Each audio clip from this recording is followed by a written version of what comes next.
আজি আমি ষষ্ঠ শ্ৰেণীৰ দ্ৰুত পাঠৰ প্ৰথম অধ্যায়ৰ প্ৰশ্নসমূহ আলোচনা কৰিম। প্ৰথম প্ৰশ্নটোত সুধিছে, বালি ভাত খাবলৈ যোৱাৰ কথাটো প্ৰথমে কোনে উলিয়াইছিল? উত্তৰটো হ'ব, বালি ভাত খাবলৈ যোৱাৰ কথাটো প্ৰথমে শংকৰে উলিয়াইছিল। দ্বিতীয় প্ৰশ্নটোত সুধিছে, শংকৰহঁত বালি ভাত খাবলৈ ক'লৈ গৈছিল? বালি ভাত খাবলৈ কোন কোন গৈছিল? উত্তৰটো হ'ব, শংকৰহঁত বালি ভাত খাবলৈ বৰদলনি শিলগুৰিলৈ গৈছিল। পিছৰখিনি হ'ব, বালি ভাত খাবলৈ বিতুপন, জয়ৰাম, সদানন্দ, তিতাৰাম, সনাতন ভেকুৰী গৈছিল। ৩ নম্বৰ প্ৰশ্নটোত সুধিছে, ভেকুৰীৰ ওপৰত কিহৰ দায়িত্ব পৰিছিল? উত্তৰটো হ'ব, ভেকুৰীৰ ওপৰত দায়িত্ব পৰিছিল ঘৰে ঘৰে গৈ চাউল পাত, লোণ তেল গোটাই অনাৰ।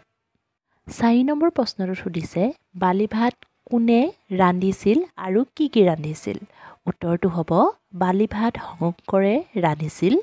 তেওঁ ৰান্ধিছিল কি কি? সুগন্ধি চাউলৰ ভাত, বালি চুকাৰে শোল আৰু ভাঙোন মাছৰ টেঙা, বাবৰিৰ লগত বৰিয়লা মাছ, দেওকাৰ লগত মাগুৰ মাছ। এনেদৰে শংকৰে কি হৈছিলে? বিধে বিধে ৰান্ধিছিল। ৫ নম্বৰ প্ৰশ্নটোত সুধিছে, ভাত খাই থাকোঁতে বিতুপনে শংকৰক কোৱা কথাখিনি তোমাৰ কথাৰে লিখা।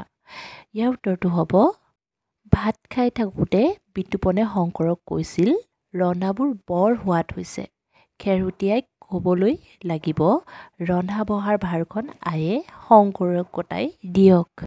কেইটামান অতিৰিক্ত প্ৰশ্ন চাওঁ আহা। ১ নম্বৰটো, জাৰনীৰ মাজত বটা চৰাই ধৰিবলৈ যাম বুলি কোনে কৈছিল?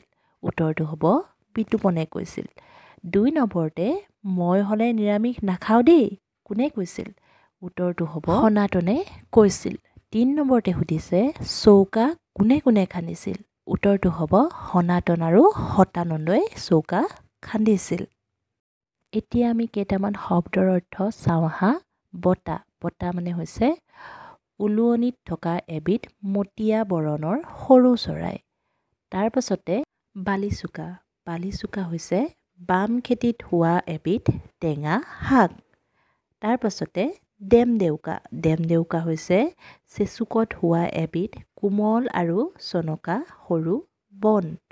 কাণসাৰুলি মাৰি, কাণসাৰুলি মাৰি মানে হৈছে নুশুনা ভাও ধৰি মনে মনে কাণ পাতি শুনি থকা। আজিলৈ ইমানেই। লাইক আৰু ছাবস্ক্ৰাইব কৰি দিবলৈ নাপাহৰিবা কিন্তু।